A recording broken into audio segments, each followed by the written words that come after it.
It's always unfortunate when the other man's bigger, huh? Don't worry, Gabimaru. It's not about the size, it's how you use it. Unfortunately for you, you can't use it at all right now, so my pep talk doesn't really work. But you get my point? Bro's already fucking extra crispy, it's not working on him. Can only barbecue him so much. Look at how he fucking just whoops the bro. That's savage! Wait, did he just stab his brother? Oh no. Oh! You really fucked him up, huh? I love that he keeps hooking him. That's so fucked up. Alright, let's go. Hook, line, and sinker. Lady with the great ass. Never thought I'd squeeze it again. Damn. Well, who would have thought her finally getting on top and taking a ride on Gabimaru would be like this? Well, if you consider the fact that the monsters on the island are always banging each other to swap power, I guess it makes sense for the human component to be able to do similar things. Who would have thought some cowgirl would save the day? Imagine your wife turns out to be real, and you have to unironically go home and be like, honey, I swear to God, I needed this woman to sit on my lap. I needed her to straddle me in cowgirl style. It was for the plot. Without her sweet embrace and my semi-hard manhood, I wouldn't have been able to recover my Tao. Which is actually legitimate, but I love the fact that it's not just my sick and perverted mind. This whole fucking island is based around sexual pleasure. And I gotta be honest, he may have been a little scared in this moment, but Sagiri had her way with him, and I'll be real. Collectively, this crowd all had the same thoughts as me. Some were more blushing, oh my. Some were saying, huh, I didn't know this was allowed right now. Others didn't really care, but either way, Grifters tried to make you hate Hell's Paradise in Season 1, and are now trying to alter history like they never grifted on Season 1, and it's really funny watching hate campaigns just completely fall apart once the narrative changes.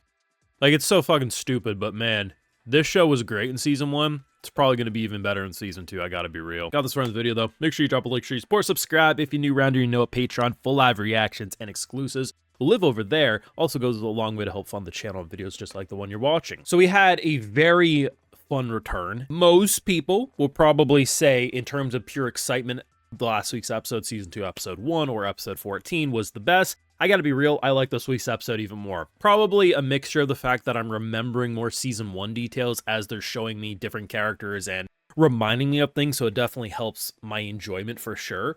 But I honestly think what they did character writing-wise was really engaging, and to be honest, despite there being so much insanity with the action, it never just feels like action happens for pointless reasons. This conflict made sense to the same degree why this man starting to hunt on the road after being thrown down a mountainside makes sense, because he's learning to use his newfound powers. Nothing just happens for monkey brain reasons. I'm sure a lot of people watch a show like this and enjoy it for that, which, hey, you can. The show can be enjoyed in many ways.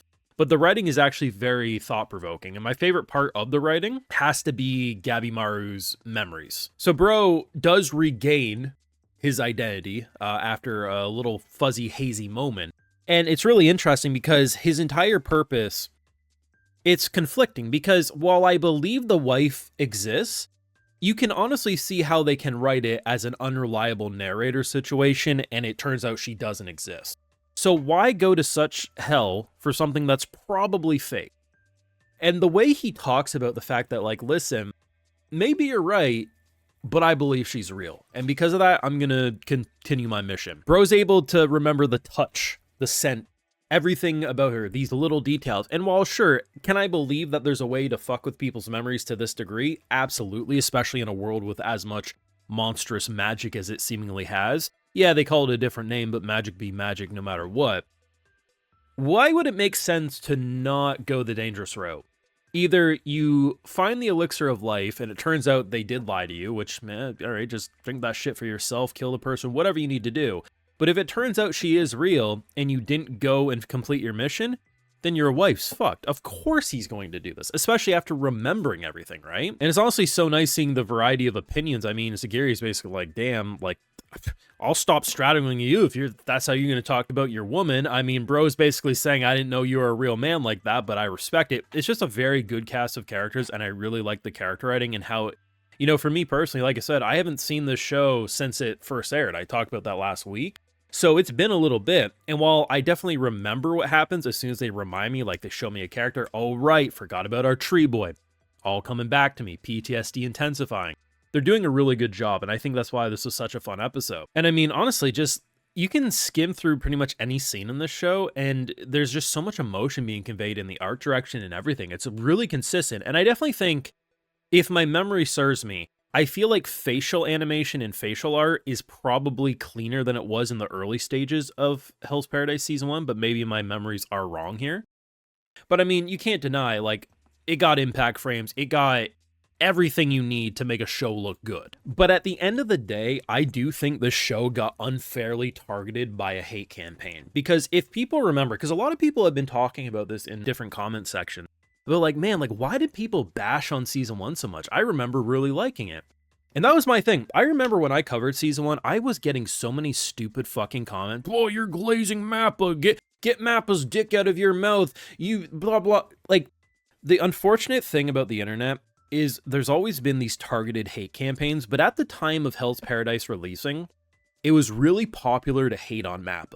Now, I'm not saying Mappa doesn't have shitty work conditions, but I'm also of the belief that most places in Japan have shitty work conditions, and it's either you criticize it all or you don't make these very specific targeted campaigns.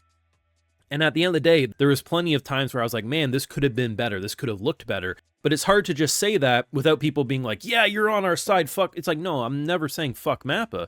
I'm saying, oh, this could have been better. If only the team had more time to do this, I would have preferred this. Because shots like these look absolutely fucking beautiful. You're not going to criticize that. You'd be insane to be honest.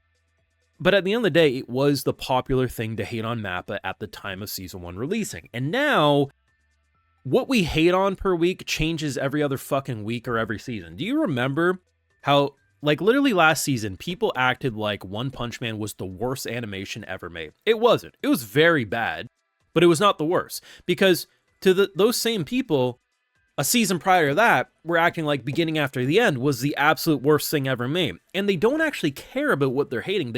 They're finding the next thing to latch onto to tear down.